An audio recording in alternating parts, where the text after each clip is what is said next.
Hi everyone, welcome to the Sheehan podcast.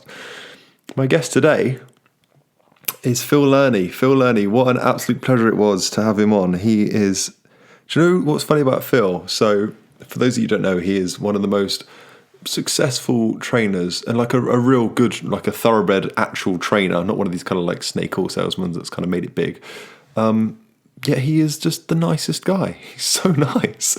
I tell him at the beginning of this, I took like a while to kind of build up the courage or maybe like resilience in case he just ignored me to even message him to ask if he'd be on the podcast because I thought, I don't know, maybe he's so busy. We worked together years ago. Will he just be like, what? So I messaged him and was like, "Hi Phil, you're so successful. Please can open." And he just literally replied within 2 seconds. It's like, "Yeah, great. Let's do it this week." So he's super gracious with his time. Phil's a personal trainer. Well, he was a personal trainer, and now he's an educator. And he's got an online coaching academy for PTs, which is super great. And I know lots of people that have done it and rave about it. He's a real entrepreneur, really. He's a businessman, and he has always run a real slick show. And that's kind of started out with how he used to run his PT stuff, and now he's just grown into this world beater. He's a cool guy, and he's got a kind of real wealth of knowledge and insight. And the reason I tapped him up is because, look, success, if I can say it, success leaves clues. So I wanted to find out, his journey to the point where I met him. I met him back in 2011, where we kind of shared the gym floor for a couple of years, where he was training people.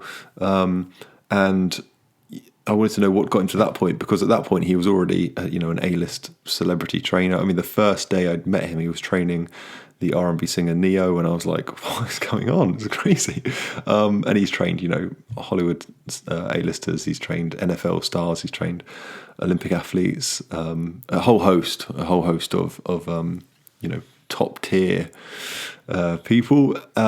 But actually, he's also trained, the Joe Public, as we all do, and that's kind of where he then realised that that's where most trainers need help, and that's what his education got into, teaching people how to do that, which is awesome. I stole a bit too much of Phil's time, so it runs over slightly. I try and keep these two kind of under an hour, but although I told him at the beginning that we wouldn't run more than an hour, I don't know, I got greedy. I just wanted to keep asking. I could talk to Phil forever. He's super interesting, and he's got a bunch of stories, and it's good fun. So look, let's not make this intro any longer than it needs to be either. Let's get into it. Hope you really enjoy it. Ladies and gentlemen, here's Phil Learney. So anyway, welcome Phil to the podcast. Thank you so much for taking the time out. It took me about, you won't know this, it took me about 3 months to message you to ask, and then you replied literally within 1 second. I'm like, yeah, cool, we'll do it this week. So thank you for taking the time. How are you? Very well, thank you. Thanks for having me. Yeah, no, absolute pleasure. So for people that don't know, I'm going to get into kind of how I first came across your work and yourself, but for a short period of time, I don't know how long it was, probably maybe a year or two, we shared the gym floor at UP Mayfair, where I got to see you firsthand. And again, this is kind of going back to, I always talk about how amazingly lucky I've been to be able to share the gym floor with some, word of Mark Coles, Nick Mitchell's on the gym floor, you were on the gym floor, and a bunch of other non-famous PTs that are just, amazing. And I've been super lucky with that. For people that don't know, could you, because I was thinking about this, I don't really know how you would, Phil Learney, you're a personal trainer, used to be, then retired. So like, what would you describe yourself at now? Like, what do you do? I would probably class, well, if officially I'm a company director, but I would class myself as an educator. That's how most of my days are spent. Most of my days are spent educating the people within our industry, within our sector, providing material, assets, anything basically to help people try and scale and build their businesses. And that comes down to kind of your base knowledge, which is nutrition, coaching, things like that, all the way up to the actual operational side of running running a business, running a personal training business, a fitness business, whether it's online, a gym business, things like this. And over the years, obviously, I've consulted with several of the big sort of commercial gyms with respect to their offerings with PT. My journey started way back when, and one of the first things that the first sort of big operational thing I did within my employment status was actually to start personal training in the facility I was at. So that's always been part of really what I did. I was a fitness instructor. I had your basic fitness instructor roles. I used to hand out towels. I used to do all of that sort of stuff, clean changing rooms, do all the little trivial bits in and around inductions and blah, blah, blah. And there appeared to be a demand that a lot of people who'd done inductions and, I'd been talking to on the gym floor were asking me if I could actually train them on a permanent basis. And going back a few years now, the personal training wasn't really a thing. Right. London, it was just taking off. Certainly in the US, it had taken off. But with respect to where I was, it was in the Lake District. There was no personal trainers. Nobody had really heard of the service with respect to how it operated. There was a handful of gyms here and there.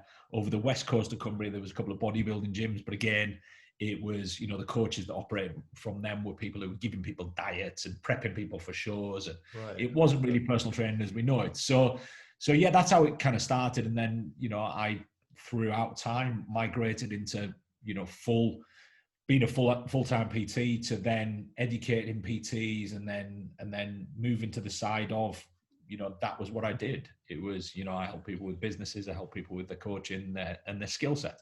Yeah. So your kind of natural evolution. So that kind of start when it kind of wasn't really a thing, which is just blows my mind anyway. How did you know that you were just kind of into the gym or into exercise? Like, how did you get to the point where you thought, actually, I like this and I can teach other people this? Well, my first port call, I wanted to be a designer. I wanted to be a graphic designer. Right. I was into art. I was always very creative. I was always, and that was my thing. That was the thing I enjoyed. And obviously when you're that age, I don't think there is, people are always asking you, what do you want to do? Blah, blah, blah. I came from a small town. Most people, they got a job in town somewhere. People lived and died there. There was a handful of people who went to university, literally a handful at the time. Right. People, when they left school, they got jobs and they stayed locally. They raised a family, typically quite young families. And that was it. And that was just it was just how it was. Transport links and things like this, nothing where the internet wasn't about, and it was just how it was. And then from that, it was, I did a couple of work placements in design. I did graphic design, I did product design. My uncle was a big product designer. I did interior design, I did some work placements, and I hated it because at the time what was happening, and I don't know whether you'll remember them, but do you remember the old Macs which had the day glow backs on them? Yeah. Huge, big, deep screens. Yeah. And every single place I went to, they stuck me on one of these. And at the time, I had no IT knowledge. I wasn't used to computers. I had a Spectrum 48K that I used to play games on, but I had no computer knowledge. And they stuck me on computers. And my big thing at the time was drawing. I liked the drawing and the artistic side, and it looked like all of it was moving digitally. Right. And it was the start of that digital graphics and blah, blah, blah. So that was slowly moving in, and that didn't interest me because I wasn't good at it. I found it really uncomfortable to sit in front of a computer and try and draw things. It just didn't feel natural. Yeah. So that put me off that. And then the other thing that I was interested in was sport. I was an overweight kid who did literally every sport under the sun. Right. If there was a sports club at school that did it, I went to it. Tennis, badminton, hockey, basketball, football, rugby. I did all of it. Mm-hmm. I was super into sports because I really enjoyed it. And certain sports I was naturally quite good at because I was big. Rugby was something that obviously I resonated towards, but I like to try my hand at all the others. My hand-eye was always fairly decent. Mm-hmm. Cricket I ended up quite good at, and other things. So really, sport was the next thing, and therefore I did what a lot of coaches do. They go, I'm interested in sports, which was back then. I was interested in sports, and then what do I want to do? Oh, I'll get into fitness, and I'll be a fitness instructor. Right. And it was literally a fitness instructor. And I didn't think about how much you got paid. I wasn't thinking about my career. I was thinking about you get a job. It wasn't, you didn't think about anything outside of those walls. It was just, what job do you want to do? What job do you enjoy? And what do you want to do going forward? So I was a fitness instructor, you know, and I thought that was it. And then personal training came about, and then I started to think, well, hold on, you know, and I've always been fairly self-driven. My mindset's always been quite a growth mindset.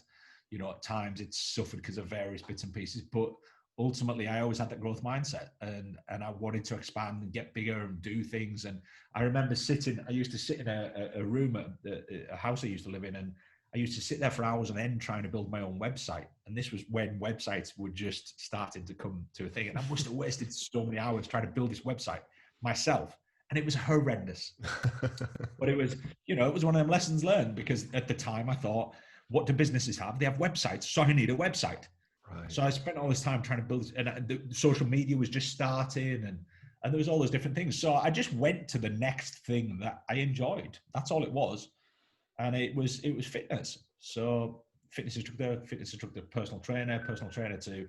And it just went from there, really. So. And this is up in the Lake District still? Yeah. And then you so down to London at some point? Yeah, so school, I took an extra year at school because what happened with, I wanted to get on a degree course for sport and exercise science. Right. And that would have meant I would have had to go on to a college to do an A&D because of the nature of the subjects that I was doing in A-levels. But in my second year of A-levels, so in my, what was upper six, I think is year 13 or 12 or something now. Yeah. In my second year of upper six, they introduced A-level PE. Now, A-level PE was a prerequisite and enabled me to get on that course without having a science. So rather than going to college for a year, doing an H&D to then get on a degree course, the option was there just to take an extra year at school. So there's about 11 of us took an extra year at school, and all we did that entire year was PE. We did A-level PE. And it was amazing because every single one of us was in the rugby team. Oh, right. So we had, and I'll make this a really brief story, but we had our rugby team we used to get to the Daily Mail finals, semi-finals, blah, blah, blah. We were a good rugby team. Yeah. And our biggest opponents locally, their PE teacher was, you know, he was stoked because he knew there was going to be 11 of us leaving. Right. I think at the time, out of the 11, I think it was 8 of us were county players. So all of a sudden, this really strong rugby team had been diminished. And we all turned up. First game of the season, all of us got off the bus. And he was like, what? He goes, they can't be here. They're not in, you know, they're not still at school. He said, yeah, they are.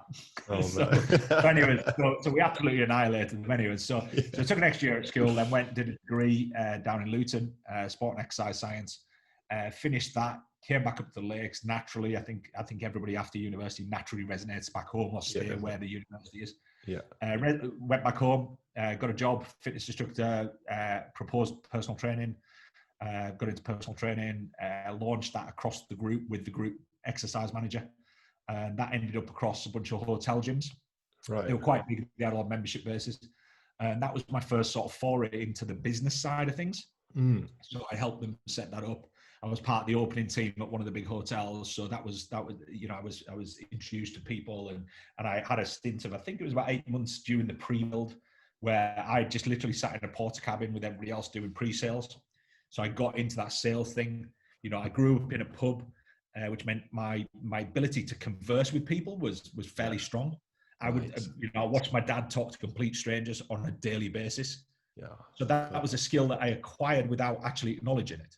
Yeah. So I never had any problems with the kind of approach to people. Yeah. So and that's how did that play a huge role in how you built your client base and success and kind of name around the area? Because everybody you can get the science from the training and the nutrition, that's fine, but applying it and talking to people and dealing with people is the biggest part of personal training that a lot of people miss, and it's 50% of it. I'd argue it's probably more. I mean, communication skills, you can have all the skills and coaching skills, you know, and I always remember, and you know, I've told this story multiple times. I remember doing my fitness instructor qualification, my very first, you know, my YMCA fitness instructor. Yeah. And I remember the guy that coached, I can't remember what his name was to this day, and I can't read his signature on my certificates. So I'd like to know who it was, but he was really good. And what he made us do, and part of the process was he and I always bring this up because I think it's a really good coaching thing to do with people, is he made us coach, and we picked exercise, a big kind of compound exercise, and I had to coach a squat. And what you had to do is coach the squat without saying anything. So he was removing, communication channels. Yeah. So he said, you have to coach the squat without saying anything. You've got to go up to this person and be able to coach them it just using movements and visuals. You weren't allowed to say a thing. Yeah. And then he reversed it and said, now what you've got to do is you've got to coach it without moving. So you've got to be able to be, audibly, get across what you're trying to get across. And that made you grasp really how skilled coaching is with respect to movement, is that one cue for one person does not work for another. Yeah. And it facilitated that understanding of regressions and progressions. One skill that I feel is masses of, coaches are lacking in. They don't understand regressions and progressions. They just know it's a squat. I've got to teach a squat. So they spend months and months and months trying to teach just a squat. They don't understand regressions and progressions of that movement. Yeah. So they pick the movement and then they go at it and go at it until eventually they get some semblance of somebody squatting. So that was a skill. And then obviously, conversing with strangers, I'd like to say I was a bit of a shy kid, but I kind of wasn't, is that I'd talk to adults without batting an eyelid. So I went into the first gym, which was in my hometown. Everybody who was there, who was a member, kind of knew me through my parents, because my parents owned a pub. Right. And, and they knew of our family, and, we have quite unique family names. So they knew who I was when they introduced myself. They said, "Oh, you're John and Judith's son." And then there was a topic of conversation straight off the bat. But then there was also the fact that I played rugby, cricket for the town teams. Yeah. So if they didn't know me through my dad, they knew me through the town sport. And because it's a small town, everybody congregates around either pubs or restaurants or sport. Yeah. So by default, everybody knew me. So there was never an icebreaker required. I brought the ice immediately. It was very easy for me to talk to literally everybody in that place. Yeah. And if they didn't know me, I felt that it was a normal process to introduce myself. Yeah. And it took me years for the penny to drop years later, I couldn't understand why all these coaches were struggling. I was like, everybody harps on about struggling for clients. And I was like, I've never, ever, like literally ever struggled for clients. I've never social media, I was on Facebook for, I think it was something like 15 years. And I never once advertised my services because I didn't need to. Yeah. I've never advertised for personal training because I've never needed to. I've always lived off word of mouth, reputation, all these different things. So when I moved to London, it was this whole big, I'm in somewhere where nobody knows who I am. Nobody knows my skill set. Nobody knows anything about me. So I've gone to this facility in London, and I worked in London for quite a while. I got kind of headhunted for this business that they were building gyms. So they had me as part of their opening team. They wanted to help me. I was there to set up the personal training and set up the medical side of what they were offering. Right. So again, that was a large foray into me understanding business. Yeah. And how the gym business works. So I understood, all the logistics of what you needed to do to build a gym, all the logistics of equipment, all the logistics of the math behind the budgeting and all of that. So I had firsthand, view of that. And obviously my parents owned their own business. So I understood accounting, doing your own accounts. I understood VAT. I understood all of the stuff about, profit and loss and product and service. And I understood all that. Because we were in the service industry, and there's no better example of the service industry than the hotel industry. Yeah, gotcha. There isn't. Okay, that makes a lot of sense. And your first gyms were in that, so you kind of were right. It makes so much sense. That's cool. So look, that sounds like kind of the acquisition of skills, kind of you gained quite organically. But one thing that, so to give you some context, the way I kind of first came into contact with you and your work was through, I think it was about 2010, 11. It was kind of around then. This is when I was just a gym instructor. I used to sit in the gym floor, and there was a computer in there. And I used to read articles. I used to read all of Charles Poliquin's articles I then somehow stumbled across a couple of others, and your name was one of them. And one thing that struck me was, I'm sure it was just your website at the time, it had hundreds, like hundreds of articles. And the biggest, I mean, put aside the kind of the clear level of knowledge, I was just like, oh my God, I'm going to sit here and read every single one. And I did. It was literally, I went through, like, systematically read every single one. It was the work ethic. So you've acquired these skills organically, and that's amazing. And now it's one of those things that you kind of look back and you think, oh, okay, that's why I'm so good at that.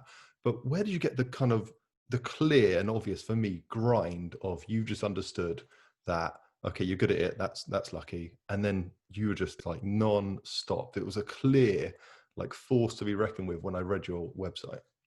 Well, this was again, I was academically, I always, the penny didn't drop academically for me until later on. Right. I did A levels, and I did A levels in, I did 10 GCSEs, I think I did in the end. Passed them all, but nothing outstanding. A levels I went into, I did design, I did art, I did general studies, and I did PE. So I did 4 A levels. And again, nothing, in the academic realms, they were all very creative subjects in many respects. So academia as such never really inspired me. And I went to university, and the thing with university and sport and exercise science was hugely academic. So most people who were on those courses came from, they'd done a science background. Now, A-level PE wasn't really science. So all of a sudden, I'm stuck in this world where a lot of the stuff they're talking to me about, I didn't get, didn't understand. So I was like, right, well, I've got to figure out a way of either understanding this better, and that would either mean I need to take that lecture and I need to take them to one side and say, I don't get this, which is never going to happen. Some of them might help occasionally, but ultimately I was going into these seminars and these lectures and going, I don't get that. Right. So what I did and what I started to do was explore different ways of learning. And I did some research at the time about the way that people process information, which was a big thing. And there was a bit of research about it. There wasn't huge amounts. People looked about audible and visual and blah, blah, blah, and different types of learners. And I thought, right, I've got to figure out a way of getting this to absorb and to take it in.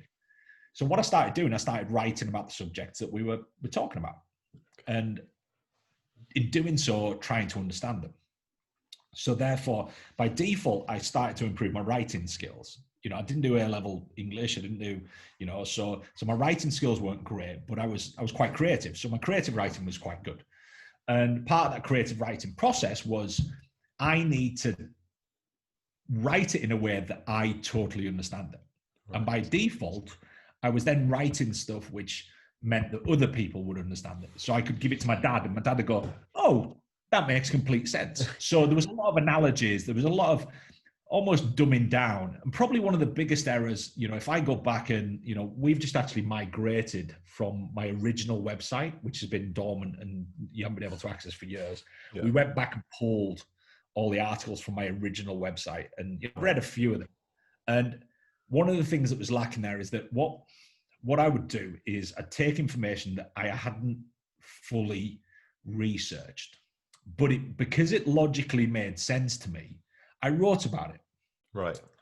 And I would approve it almost. And I'd say, look, this is how it is, because this makes sense.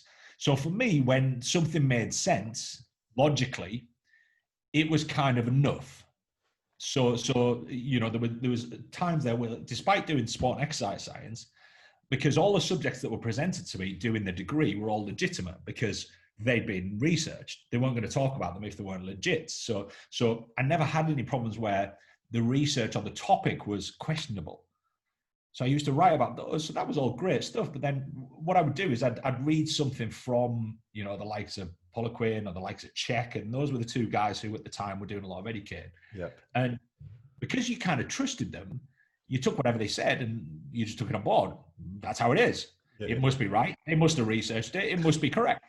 Yeah. So then I would expand on that and write about it without doing my own background checks almost. Yeah. So that's how it worked. You read stuff, and I guess how things like conspiracy theories start, right? You read something, and if it's convincing enough, you could believe it, right? And this is what happened, is that I started writing stuff that convinced myself, but also convinced the reader. So I look back at those ones where I look back and and it was a learning process for me, and it was probably a learning process for my audience, because there was people that followed me back then that still follow me now. And, they'll have seen that evolution, hopefully gone on that with me. And there'd be stuff where I kind of cringe a little bit, but then I'd look at it and go, well, it wasn't right. It maybe wasn't backed, but it worked. And that's why I wrote about it, because I applied it and it worked. And I applied it with my clients and I applied it with myself and it worked. I don't know why it worked. I don't know how it worked. It just did. But then the next process, the next evolution of that was to look back at these things and go, right, so it worked.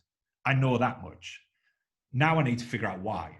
So then I started writing about the whys and the hows and then it became more analytical, right? And through that, you became more. So for me, it all came from that initial struggling to learn. Yeah. And then segued into your love for educating others as well, because you'd kind of gone through the process of figuring out how you learn and then kind of figuring that writing, and then you could apply this to other people could learn from it. Because at some point, where did the transition come from? Okay, so you're a PT and then you're a bloody good one and you're really good at business. And then at some point you thought, you know what, that the industry is clearly lacking some kind of education or system, or because obviously, and I want to get into maybe in a bit, the ACA, where it became more of an official, like this is now a branded thing, but you were doing, you transitioned into doing seminars and or consultations or just helping other PTs. Did that just kind of, that just an extension of where that kind of came from? Well, this might be a little bit before your time, but when kind of the internet did its thing and started to become something that people had access to, everybody was moving through it. And I think they actually just killed it off the other week. Internet Explorer got killed off, didn't it? Really? So Microsoft said, this is their very last update. It will never be done again. So Internet Explorer, right? So Internet Explorer was your first web browser.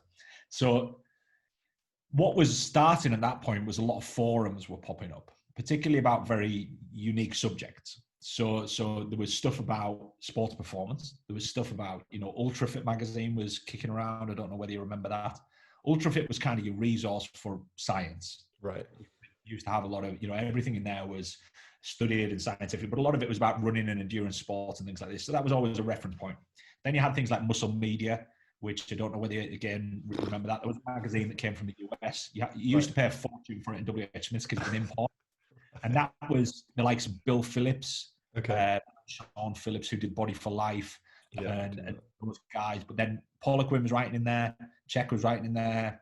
There was a couple of guys who wrote under pseudonyms, who wrote about things like, bodybuilding style stuff. And some of them wrote about things like anabolics and blah, blah, blah. So there was a lot of that science was getting pulled together in Muscle Media. So that was another reference point. And then obviously outside of that, there was science itself. Now, if you wanted to access the science and the studies, and, when I did my dissertation, I had to go to a library and pull out every single study. Yeah. And, I think my topic was creatine loading. So you imagine it's, you have to literally, and the longest process of writing my dissertation was actually typing all the references out. It took forever because you couldn't just pull them from PubMed or wherever it was. You had to manually retype them off the hard copies that you found in the British Library. So it was this kind of evolution through that, and then these forums popped up. So I started writing on these forums. I just kind of popped in as a, and I was always, and this is the psyche kind of me to some degree, is that I was always riddled with kind of insecurities and was a bit unsure about myself. I liked the adoration that came with, and again, take this away from social media. This is more about, when you played sport, what I loved about sport was the recognition that you got from, I have a scrapbook at home of every single newspaper clipping I was ever featured in locally.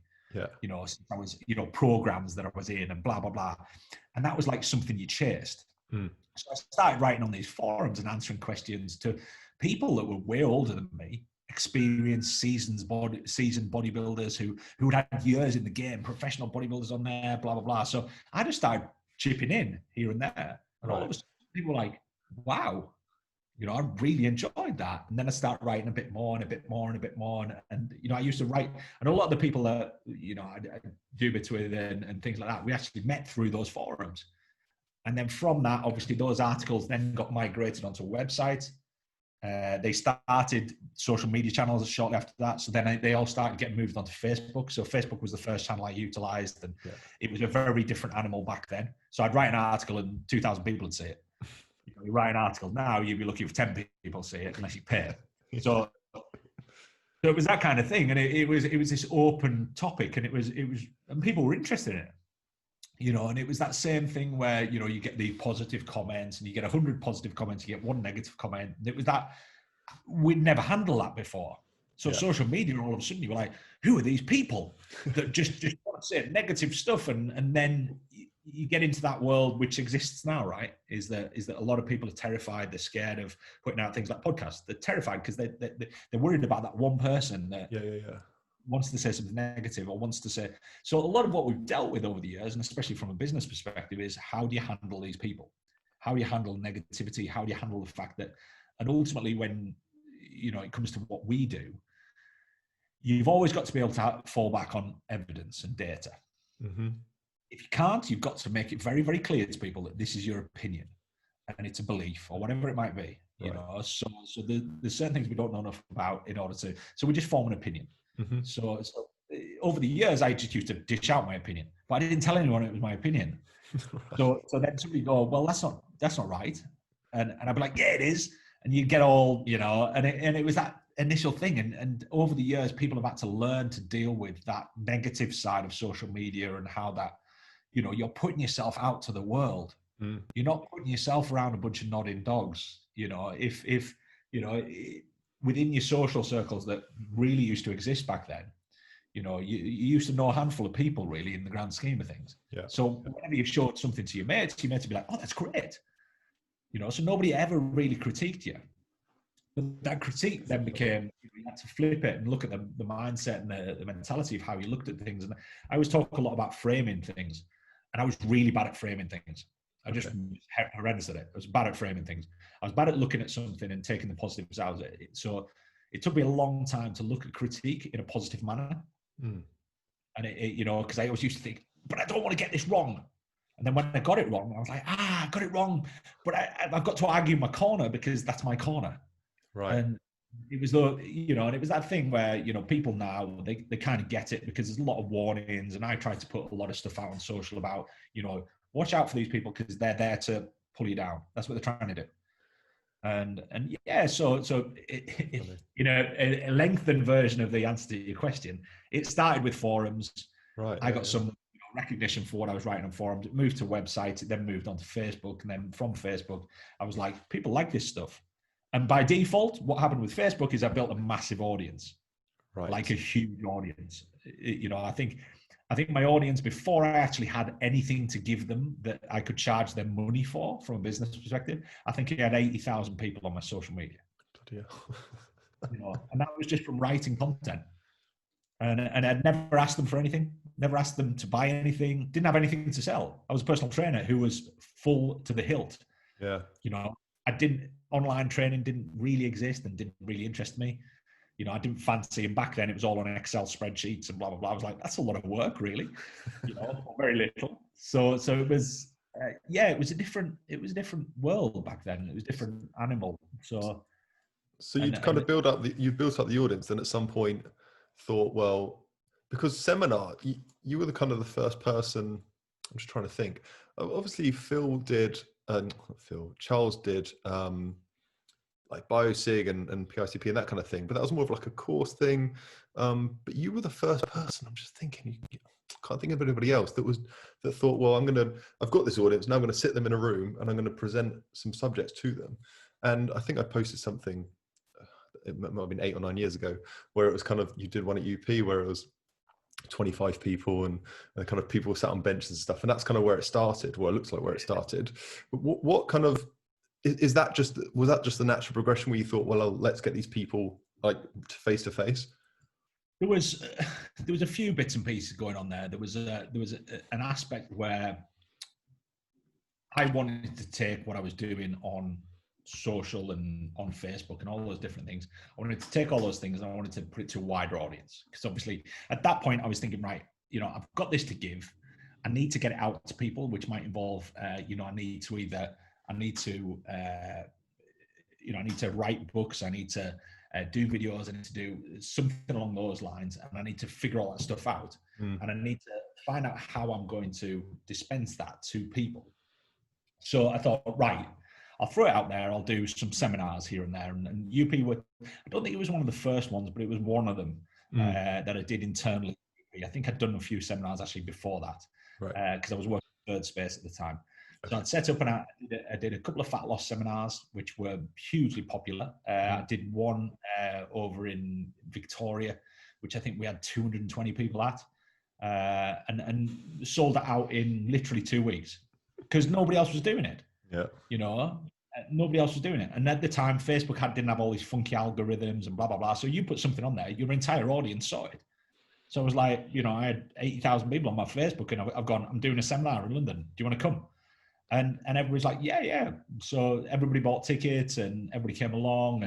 And that was the start. And again, I don't want to lay claim that I was the first person to do it because it clearly probably wasn't. But I think I was the first person that addressed personal trainers and the skills that they actually needed rather than necessarily a qualification they needed. Yeah. So Charles would come over every quarter and do a qualification. Checker was doing qualifications.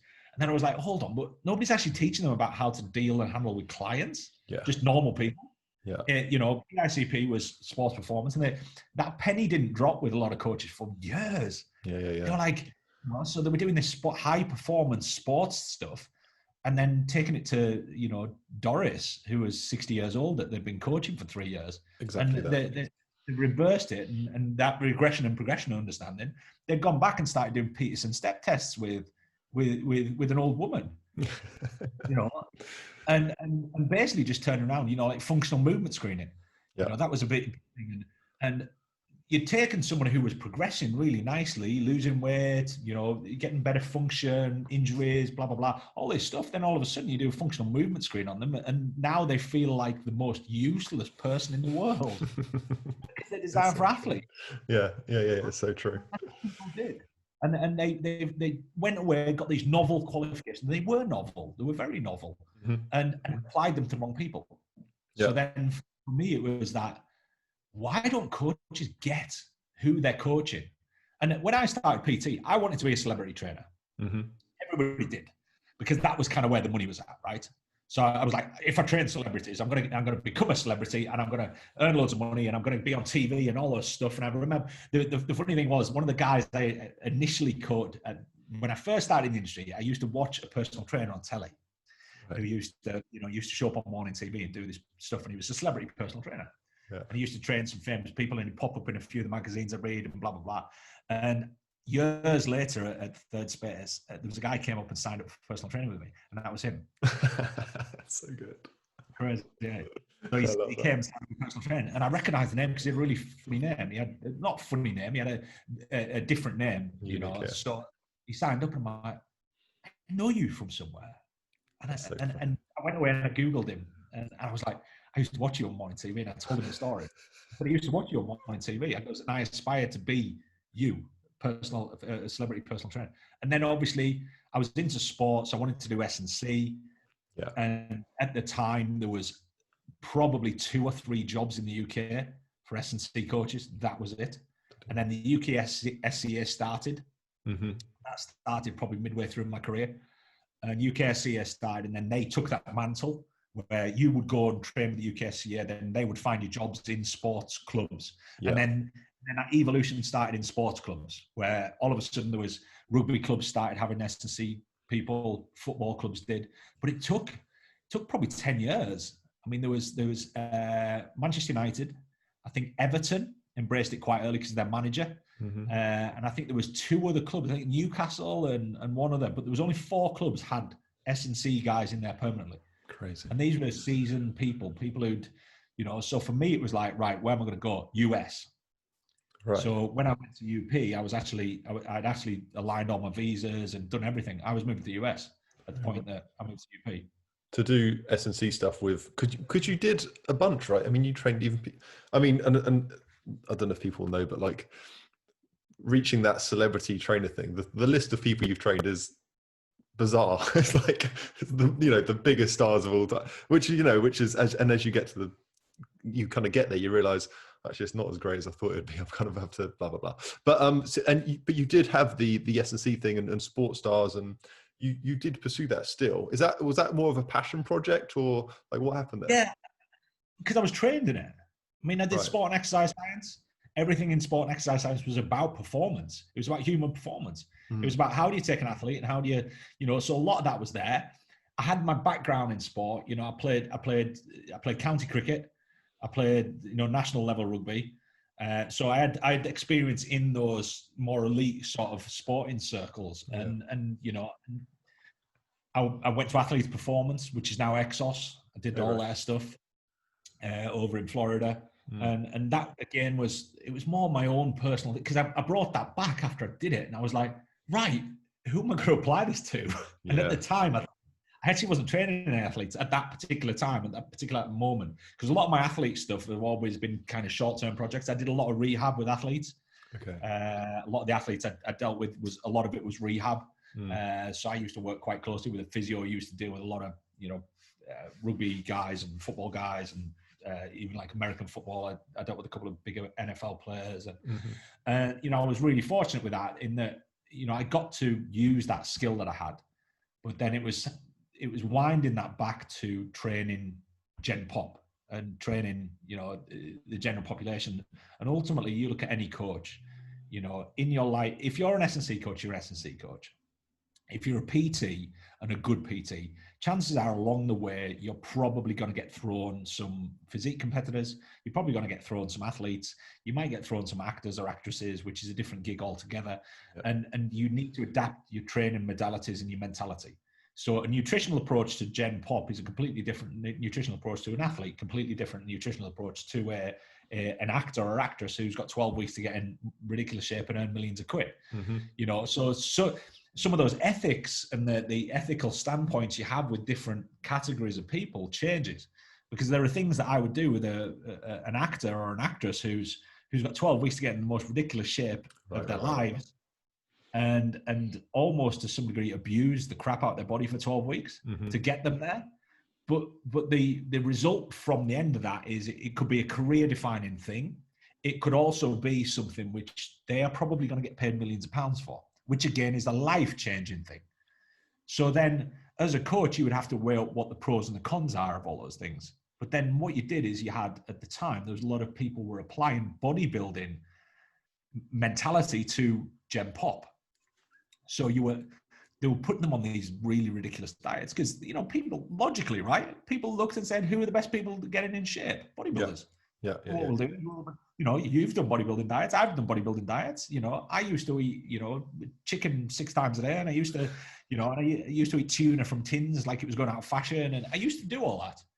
And to some degree, I still embrace that at times. When I go back to basics at times, I'm like, right, I'm just going to grill some chicken and have some green veg with it, and that's me done. But it's who do you apply those things to, and who's prepared to do those things, and that becomes the whole coaching side of what we do. I think that's the huge thing that I'm seeing here is like you did so when somebody wants to get in shape, you look at, okay, you're watching United play football, so you think, well, they're in shape, what do they do? Or you're watching a bodybuilder, they're in shape, what do they do? Or a film, Batman, whoever, he's in shape, and those were the kind of the things put on a pedestal. But you had the perspective, and all trainers were trying to train to become those things, because the general pop thought that was kind of what they'd aspire to be. But you had the perspective of, well, these are actually just normal people, so why don't we educate how to train the normal people, which was where your seminar started and has now become the ACA. So can you sort of talk about the transition between obviously the popularity of the seminars, which grew and grew, and as you say, and I remember sitting around with some of the trainers at UP, and we used to laugh, like, feels like selling out 300 people seminars, like it's crazy. And then you transitioned that into the coaching academy. When did that happen, and how did that happen? that was just a natural progression. I think it was, it was right. I've got to put this into a formal structure now. And at the time there was, I've got a folder here from Athletes Performance that I got when I went there. And, it's just, at the time, most courses were, you got a folder, load of paper in it, and you worked your way through it. And there was, if you were lucky, there was an online quiz. And everything was moving to online. So now all of a sudden there was these learning platforms. So what we class as LMS. So learner management systems were becoming a thing. So a lot of universities were embracing them. A lot of schools were embracing them and starting to use these learning platforms for people online. Because people are like, hold on, we've got all this information online. Why don't we put this into a formal course or formal, whatever it might be? So I thought, right, I can do that. So I literally, my business plan was, I'm going to take everything that I teach in seminars, everything that I'd like to teach in seminars, but probably won't sell a seminar, put it all into a course. I'm going to write it all, and then I'm going to stick it in an online platform, and I'm going to ask people if they want to join. And that was it. I think it was about 13 months I spent writing all 3 courses, which were, I know we're on video here, but that's, yeah. I'll show you, that's one of the courses. Yeah, but yeah. I think it's the equivalent. I think it's the equivalent of about eight doctorates. And what I wrote in 13 months.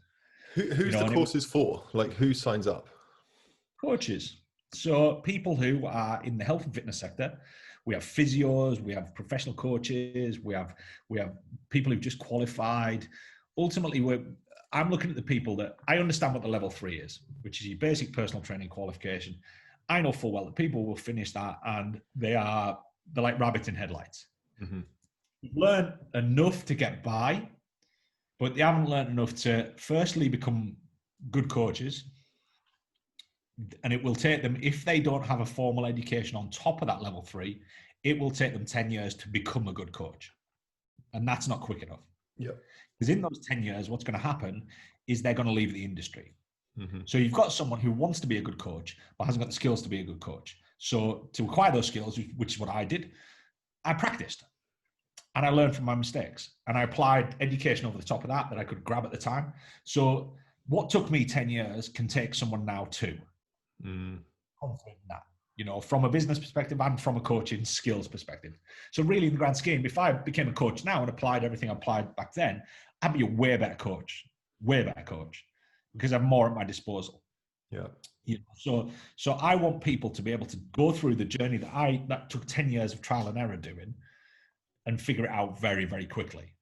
So the coaching stuff, the nutrition stuff, all of that is about application. It's all about how do you now take those basic skills that you learned in the level 3? How do you expand on that knowledge and also those skills? And how do you apply them to a business? So we have the business acumen section, the course, business course. We have the applied nutrition course. And the reason we call it applied is because it's nutrition that you can apply to people, obviously.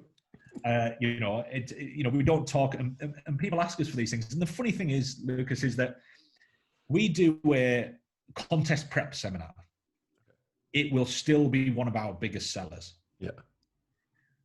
And I've refused to do it probably for the last 18 months to 2 years for that reason, is because people come to it and then they take those skills and those blah, blah, blah. And I'd like to think in the back of my mind that maybe they're just learning stuff for their own knowledge, but people are taking these and applying them to their clients. And they're applying the same rules that you do for somebody who wants to get in ridiculous shape, get on stage.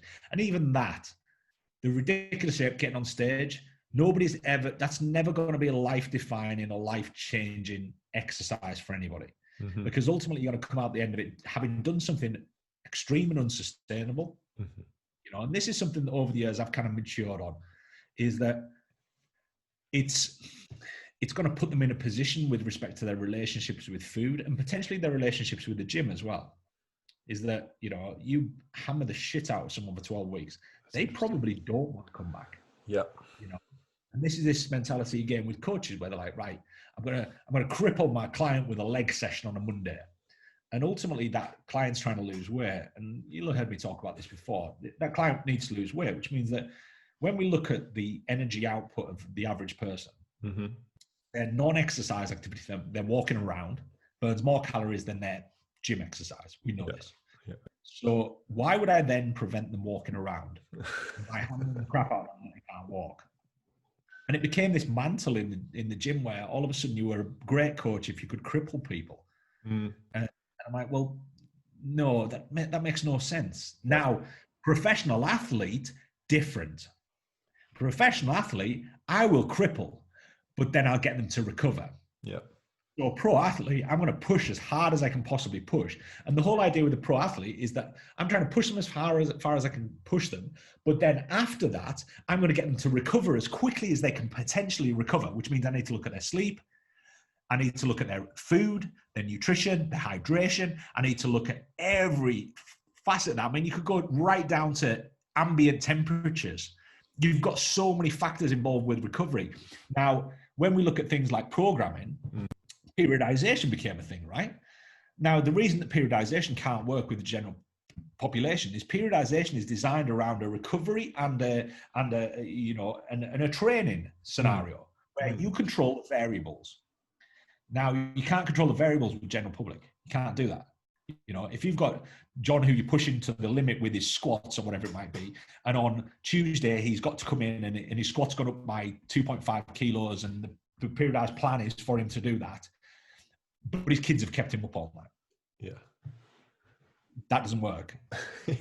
Now, that would also work with athletes to some degree, because occasionally something gets knocked out of sync and whatever it might be, and that scuppers the plan. But then the first consultant aspect of, you know, if I'm dealing with a professional athlete, is the first thing I ask them when they come in is, are there any variables I need to be considerate of?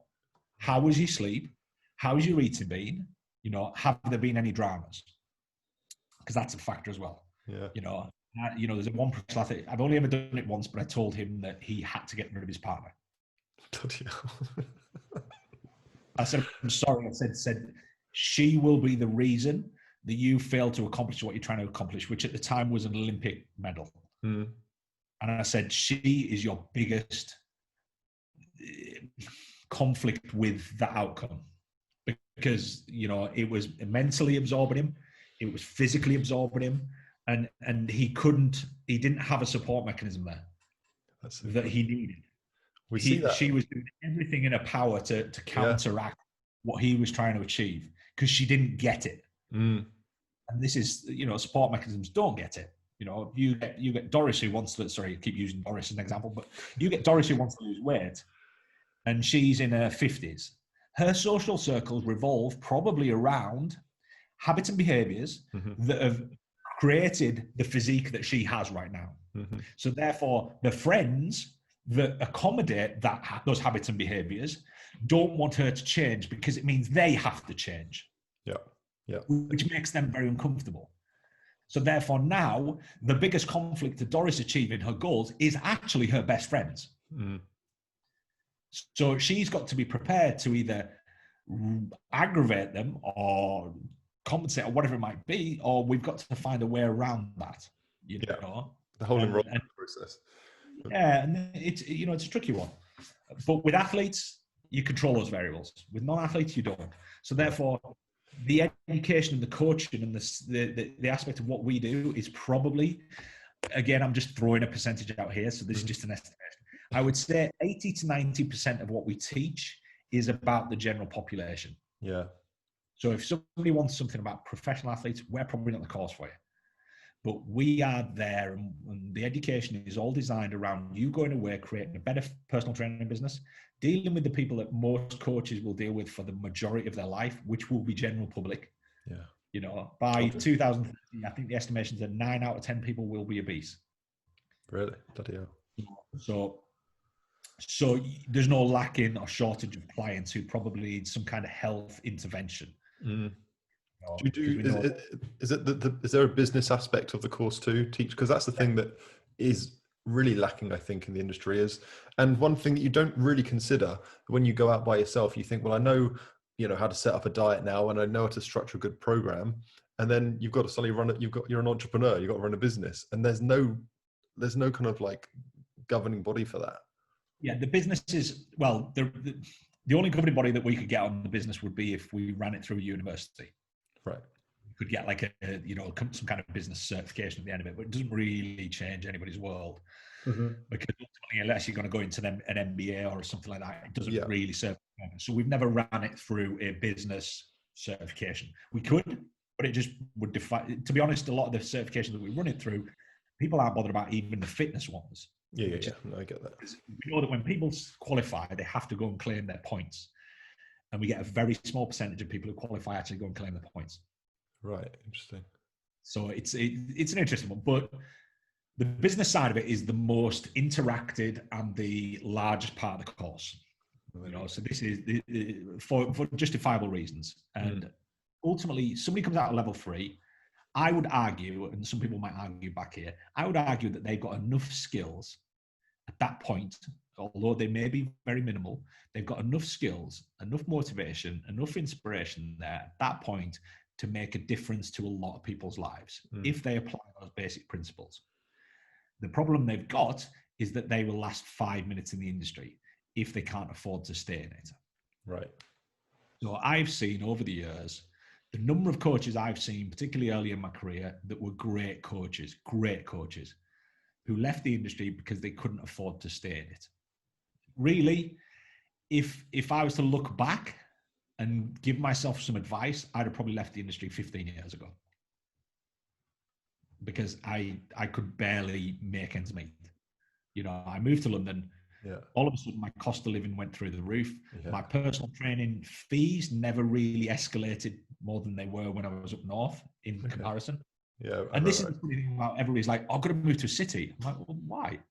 I said, what you're going to realize is the cost of living goes up. And also, and ultimately, I always think you should chase quality of life. Rather than necessarily, and if quality life for you means living in a city, cool. But quality of life is about what is that financial aspect of what you've got worth in the area that you're at. Yeah. It's why you get a lot of, people from different countries go and work in another country for 10 years, then go back to their original country, because now all of a sudden they've got money that's worth so much more. And now the quality of life is infinitely better. I always remember I used to work with a lot of Philippines, and they used to come to the UK or US, and they used to work for 10 years and then go back home. Yeah. And buy the most ridiculous house you've ever seen. Because the money was worth so much more. So it was a quality of life. So it was really cool. It was a really intelligent decision in many respects. So you're giving up 10 years of your life. It's a very entrepreneurial kind of mentality, right? You're giving up 10 years of your life, possibly not spending much time with your family over those 10 years, but at the end of it, your kids are sorted for school. They're sorted for the rest of their lives. And potentially, you're talking, you've made enough money for 2 or 3 generations to survive for the next 30 or 40 years. That's a phenomenal output, right? So it's funny that looking at that quality of life, it's and you look at inflationary rates, and I've talked about this one before, Lucas, is that you look at PT rates typically stay the same. They don't even follow inflation. It's mad. So every year the government's charging us more for every single thing that we pay for. And, even bars, price of drink goes up, price of food goes up, everything goes up apart from PT. Yeah. So now all of a sudden, 10 years in, this PT has a quality of life that's way less than it was when they started. God, that's so funny. Because they come back and they say, well, I don't want to increase the price for my clients because they might get offended or they might leave, and that plays into the insecurities of a lot of people in the industry, right? Is that a lot of people came into our industry, and me included. I started training, I started exercising, I got into this industry because I was insecure, I wasn't confident, I had issues about my body, and that's what moved me into it. So I have that, and it will remain in my head to some degree, and I have those issues that stem from years and years before, and a lot of people in the industry have those. So a lot of people fear rejection. They hate it. So they're like, if I increase my price, my client will leave. And if my client leaves, I'm going to get all emotional and sad about the fact. And what if I can't get into the client, and blah, blah, blah. And that's all stuff that people are contending with. Yeah, well, that's the whole point of the lack of support of running a business. And that's a real thing that you don't really consider. Like I say, you kind of know the basic technical stuff. And then when it comes to, a real simple point you've just made, but something that nobody would even consider, the inflation rates go up, but it comes to January, February, and nobody's putting their prices up by 2% or whatever it's going to be, because they have that fear, because they've not they're not skilled in running a business because they were just kind of into personal training. And also generally they're nice people. Yeah. That's, and obviously I've got nothing against trainers being nice, but there's nice and accommodating, and there's nice accommodating and shooting yourself in the foot. Is that it's all well and good turning around to your client and saying about they cancel late, and turn around and go, that's okay, don't worry, I can't pay my rent this week, but I don't want to make you feel bad. And that's the reality. Yeah. But it is. It's and the problem is that you were going to go out that weekend and have a nice dinner with your family or with your friend or with your other half. Now you can't afford to do that because they cancelled it. And you, instead of saying, I've got a cancellation policy for that reason, they've swanned off and are spending your money, theoretically. One thing and have wasted your time in the same breath. There's one thing that I so when I did my first seminar this year, and the one of the main things that came from working at M10, then working at UP, and then seeing the way that you do it is, and it was a huge part of it is recognizing that you're a serious business, and every way you operate needs to, when you go into any shop on the high street or interact with any business, any car dealership, whatever, it's a real business. But when it comes to personal training, it's so common that those kind of things, those rules and company standards and business standards and being strict with your clients is kind of a bit flaky, and people are very nervous about that. But it's not, personal training isn't common. Personal training as a service, it's like cars are common, but you're not a car. You're a something that is way better. And if you are something that's way better, you don't look around and go, look, what does a car do? Fundamentally, what is the service a car does? What does it do? Right. It takes you from A to B and can turn corners, right? A Ferrari does that. A Fiat does that. It's the same service, but what are you paying for? You're paying for all the additional stuff, the amenities, the way it makes you feel. You're paying for the housing in which it comes in. So, when and a coach might argue with me that, yeah, but if I go to this gym, they're going to charge me this amount of rent. If I go to this gym, they're going to charge me less. Yes, they are, because the place is a shithole. And that's all well and good, but shitholes ain't going to draw clients who are willing to spend money. Yeah. For the most part, they're not. They'll hardcore trainers might go there, but they're hardcore because they don't care about dirt on the floor. They don't care about if the machines aren't working properly. They don't care if they scratch their hand because there's wires frayed and shit like that. They don't care about that. But the biggest reason that people leave gyms is because of cleanliness. Yeah. The second biggest reason, and I think this is statistically right as it stands, is lack of amenities. The second biggest reason used to be music. Music was a massive debate in the fitness industry for years. I mean, I go back to when we set up a couple of gyms, and it was, music was like the biggest debate, because it was the reason why some people would leave. Yeah. If they didn't enjoy the music, people left.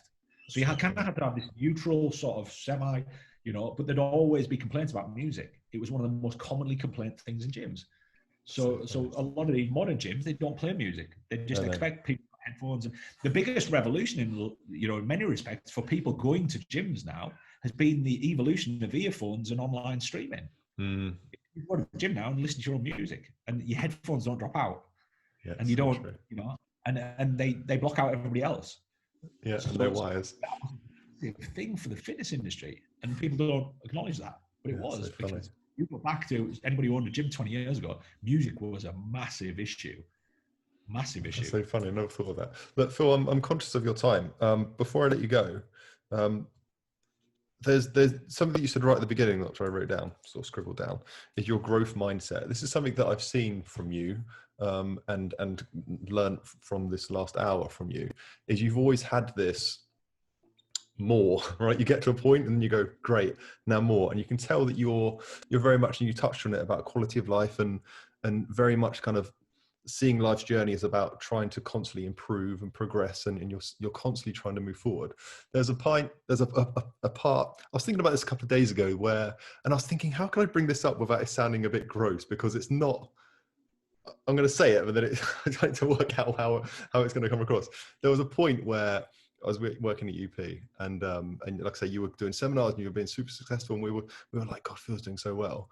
And at some point, you just bought a Ferrari and a penthouse. And we were like how? So we always had this kind of like idea in your head of when you get in the fitness industry, there's like a certain level you can get to, and that's fine. And that's kind of, it is what it is. That's the industry you have. But you were very much became an idea of a possibility to myself, and I know a load of others. And it came from, and that was a very materialistic thing that I'm looking at thinking, this kind of financial wealth is possible. Oh my God. Like, so let's see what Phil did. Well, he worked really fucking hard for 30 years and continues to. What's the kind of like, for anybody that's starting out, what advice would you give to have this kind of growth mindset where year on year on year, and speaking to you before we started recording, that you're just still trying to move forward and still trying to progress. What advice would you give to people starting out, and where does that kind of like drive come from, and how can you kind of install that in people? We've got a large part of that, and again, to put some context into that, 5 years prior to that, I was struggling to pay my rent. 5 years prior to that, I was struggling to pay my rent. But 5 years prior to that, I also had a massive audience of people that I'd spent 15 years cultivating that I didn't ask for anything from. Right. Whereas now what the mentality is that coaches think that all of a sudden, and this overnight success thing that we hear these memes about, and you see the iceberg and all that carry on, and people talk about it an awful lot, but in reality, it's not what people want. It's like when somebody comes in for weight loss, they want it tomorrow. So really what we're looking at is we're looking at sustainable things that you're doing that will help your business grow in the future. So, when I talk to someone, I've done business masterminds and things like this, and then people come out the other end and they go, well, wasn't really what I expected. I'm like, well, what did you expect? You expected me to make you quick money? Because I can teach you how to make quick money if you want, but your business isn't going to last. Or I can show you how to build the foundations of something that in 10 years is going to be enormous. And you've got the two approaches. And again, you talk a lot of business mentors will teach you how to make money very, very quickly. I can show you how to do that. I can show you how to do it ethically, and I can show you how to do it very unethically, very, very quickly. But I can also tell you that business that we create and we do right then isn't going to last very long, which means that I talk about it in the construct of a footballer's career. I've talked to a lot of professional athletes over the years, and this is a discussion I've had with several, and, because I've dealt with injuries a lot, and ultimately you get a footballer. So let's talk a Premier League footballer. Let's say they're getting paid, however much, millions and millions a year, but their career is only 8 years long. So that money that they accrue over that time might seem grand and great and awesome, but it's got to last them their entire life. And it's got to create a legacy that their kids are going to be able to live off and blah, blah, blah. And you talk about the Manchester United team and, a lot of the Premier League teams of the 80s who were getting paid enormous amounts of money. A lot of them are flat broke now. Because what they did is they took the money they were earning at the time and they lived the expectancy that was granted to them by the industry. So they thought, I've got to buy the cars, I've got to buy the watches, I've got to buy the lifestyle, I've got to, But the problem was that the lifestyle was dependent on that income and that revenue coming in every single year. Now, the day they got injured or the day they retired, all of a sudden, all the incoming stopped, but all the outgoings remained. Now, that's going to last you probably the best part of a couple of years, unless you've been saving. Now, most people at that point, they won't be saving because they've got so much money that they felt they probably didn't need to. They probably didn't invest because they were like, well, do I invest in something that's going to give me a payout in 20 years, or do I just carry on? And a lot of them, what they did is they just carried on because there was no financial advisors for them. You win the lottery, they give you a financial advisor because they know the vast majority of people who win the lottery are flat broke within a couple of years because they don't know how to manage money. Yeah. And this is, and a large part of that was, I learned from my parents that money is a pivotal thing, whatever anybody says. And it's respective to the quality of life that you want. So if you want a very humble and a very basic and a very simple life, money only has to get to such a level. You want more than that, it has to get to, you want more than that for you and your dependents, so you want your kids to have, it becomes more and more and more. And that becomes part of this legacy building thing. And as you go along, you've got to realize that those foundations that you're building might not give you a payout immediately, but they'll give you it eventually. And what I had is I had an audience that was worth a fortune. If you went to buy an audience of that size now, you would pay millions of pounds. If you're a business. You know, so I had a mailing list of like 10,000 people. That will be worth millions of pounds now. You know, but I didn't do anything with it. So the second I started doing things with it, all of a sudden, all that work prior to started to pay off. Yeah. I had massive amounts of income coming in, and that afforded me to be able to do some things that I'd always dreamt of doing. You know, I always wanted, there were two things from a token kind of perspective and a materialistic perspective. I always wanted to own a Ferrari. Mm-hmm. I always wanted to own a Rolex. And that came from my parents went to Turkey when I was a kid and bought me a fake Rolex back. And I wore it. It wasn't about the Rolex. It wasn't about the bling, bling, bling. It was about the fact that the way it made me feel when I wore it, I felt important. And to me, that feeling was something that would drive me. So I thought, right, if I get the watch, I'm going to wear the watch when I'm working. And that will be a constant reminder to me to work harder. Even though it's material, that's what it'll do, you know. And I bought the car, and beyond UP, I don't think anybody knew I owned a car like that. You know, you guys did, because obviously, you know, you'd seen it at times. Yeah. But for the most part, I never mentioned it on social media, because it wasn't about that. It was about me. I wanted to own that car, particularly that I had a poster of on my wall. And I was in a position where and I bought that car outright. I didn't finance it. I bought it outright. I paid cash for it. So I went in and I was like, right, I'm going to buy this. But I also did my homework, and you'll have seen, I did a social media post about this. Is that the car I bought was a Ferrari F430. At the time, it had already done its depreciation. And what happens with a car at that age is there's less and less of them become available because they get smashed up, or, you know, they break, or whatever it might be. So as there's less and less of them, the commodity of them goes up. You know, the Scuderia, the equivalent Scuderia mine is now worth £250,000. You know, because people smash them up because they're performance cars. People drive them too fast, they crash them. Yeah. What happens is there's less and less of them. So I was fully aware of that fact. I was also fully aware of what I paid for it, and I was fully aware of what somebody would have paid for it 5 years before that. So I knew that I could drive this car for X amount of years, get my money back at any point, what I paid for it at least, and also have the fun of driving it. So I drove it. I think I had it for about 3.5 years, and it cost me less than, I think it was about 10 grand a year it cost me to drive it. Oh my God. So for £30,000 over the course of 3 years, which is what somebody will lose in depreciation on a Nissan, I drove a Ferrari. And when I sold it, I made 5 grand on it, on what I initially paid. I ticked the box. I have a family now. They won't fit in a Ferrari.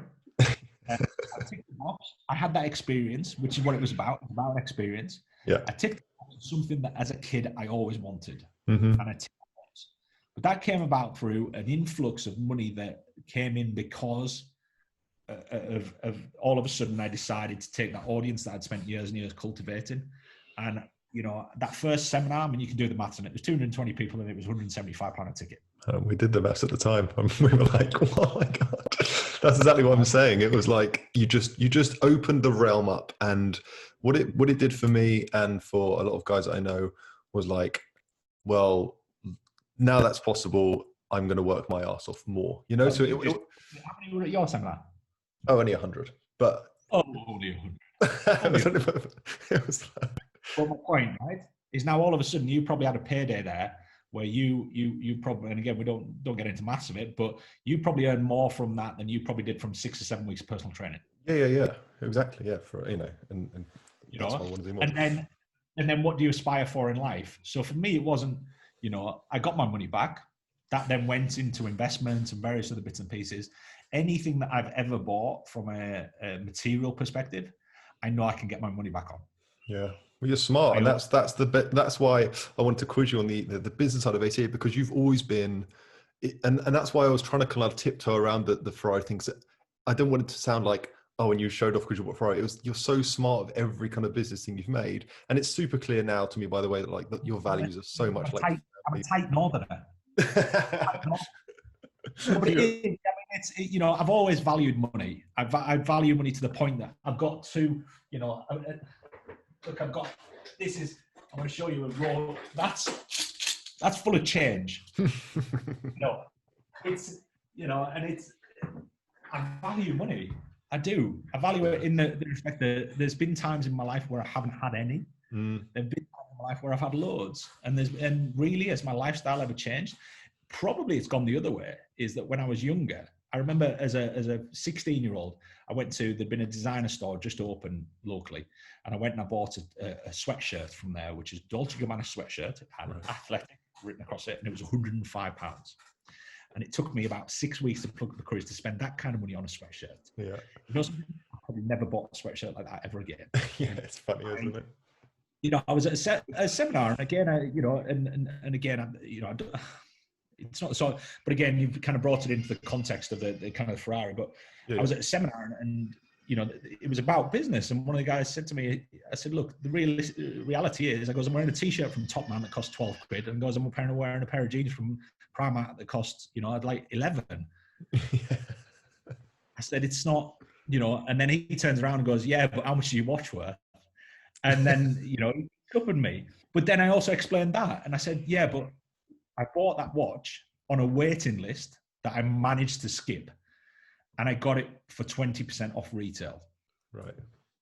Smart. Because of somebody I knew who from Harrods. So it was a guy I knew from Harrods. So straight away, I could have sold the watch the day after I bought it for a 20% profit. These are the things that people don't realize.